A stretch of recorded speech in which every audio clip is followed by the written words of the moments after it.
کوئٹہ میں آج D I G C T D Aitzaz Goraya کی جانب سے ایک اہم پریس کانفرنس منعقد کی گئی، جس میں ان کا کہنا تھا کہ سابق چیف جسٹس نور محمد مسکانزئی کو شہید کرنے والا دہشت گرد خاران سے کل گرفتار ہو چکا ہے۔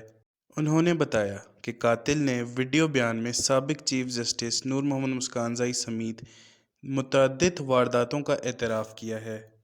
قاتل اپنا تعلق کالعدم تنظیم BLA سے بتا رہا ہے اور اس کو اس واردات کا حکم پڑوسی ملک میں مقیم اپنے کمانڈر سے ملا۔ ان کا جو مین بندہ تھا جو اس میں انوالو تھا، شفقت اللہ یالانزئی ہے قوم کا، اس کو کل ہم نے گرفتار کیا۔ اس نے کنفیس کیا کہ ہاں جی یہ چیز اس کارروائی میں میں اور میرا ایک ساتھی شامل تھا، اور اس کو اس کارروائی کا جو احکامات تھے انٹرسٹنگلی وہ ایک پڑوسی ملک سے دیے گئے۔ پاسٹ میں ہم نے ضرور دیکھا کہ افغانستان میں لوگ موجود تھے، ابھی جیسے ایک اور ملک کا نام یہاں پر آیا اس کے خلاف بھی ہم دیکھ رہے ہیں۔ اسی کے ڈیٹا سے ہمیں کچھ کالز ملی جو ایک اور ہمارے ہمسایہ ملک کو کی گئی، اس پہ نمبر پہ کی گئی، اس پہ بھی ہم کام کر رہے ہیں کہ اگر کسی کو کسی بھی چیز پہ کوئی اعتراض ہے، کسی کیس پہ ہے، تو آ کے ضرور ہم سے ملے، IG صاحب سے ملے، ہم سے ملے۔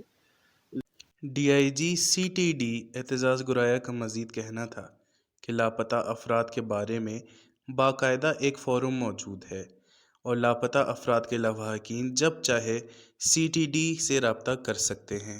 ان کا مزید کہنا تھا کہ پولیس کے جوان دہشت گردی کے خلاف جانوں پہ قربانیاں دیتے رہے ہیں اور آگے مزید دیتے رہیں گے۔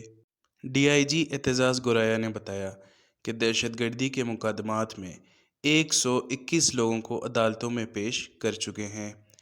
اس کے علاوہ 666 لوگ گرفتار ہو چکے ہیں اور 121 پر مقدمات بنائے جا چکے ہیں۔ وش نیوز، کوئٹہ۔